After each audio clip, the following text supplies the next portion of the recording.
Hi, this is Jasmine Taylor, and I'm going to be talking to you guys about the theory of stress and coping. The first thing we're going to evaluate is the stressor, and that's focusing on the demands that the stressor is making of you from your internal and external environment. And this is how you perceive the stressor as harmful or threatening, or it can be challenging emotionally. These are usually something that we can't change, and we have to deal with it. The only thing that we can change is our perception of the stressor. Next is primary appraisal, and that's where we figure out the severity of the stressor. And this is focusing on your own views of how stressful this is to you. This is kind of happening in conjunction with the secondary appraisal, which is the control that you have over the stressor. And it's just whether you can change it or not. There's two types of coping: problem-focused coping, which deals with environmental and situational factors. Problem-focused coping can be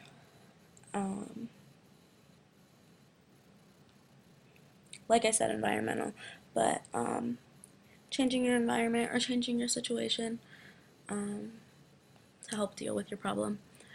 Emotion-focused coping involves changing your thinking pattern and changing how you feel or think about the situation.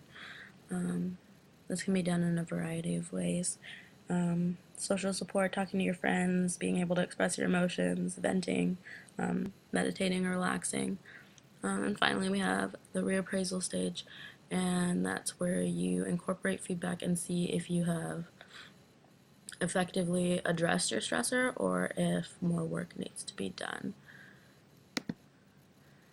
So the problem I'm going to be addressing is you got dumped, and so that's your stressor. Your partner dumped you, and so when you're evaluating that with your primary appraisal, how severe it is, I would say that it's pretty severe. You know, most of the time, if you're in a solid relationship, you have an emotional connection, and you're dependent on that person for your emotional needs, and this is really going to affect you in your day-to-day life.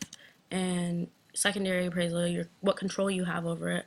When you're getting dumped, you don't have any control over it all, really, and you just have to figure out how to deal with it, because legally you can't force somebody to stay with you.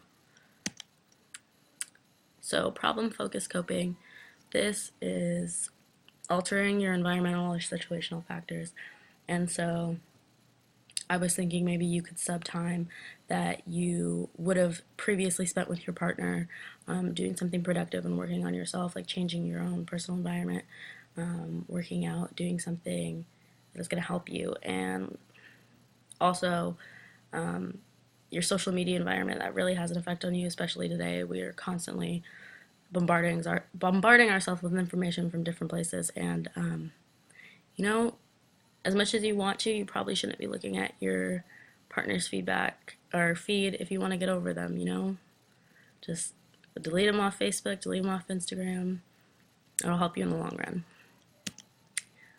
Emotion focused coping, so seeking social support. Talk to your friends about it, get your feelings out, make sure that you have someone that you're talking to. You can go to a therapist if you want, but you can easily just talk to your friends about it. Another thing you can do is relax, and you can either do yoga or meditation, any other kind of various relaxation techniques. Reappraisal. So, did this work for you? Have you not necessarily completely moved on, but are you feeling better about the situation? Is it less of a stressor? Is it not impacting your life as negatively? And if it hasn't done that, then you can go back, try different things to see what works for you. Finally, some examples of this in real life are South Central Foundation. Their Health Education and Wellness Center offers a rest and refresh program, and that focuses on stress management through meditation, relaxation, exercise, group discussion. They basically try to provide you with all the resources to manage your stress. And that's about it. Thanks for listening.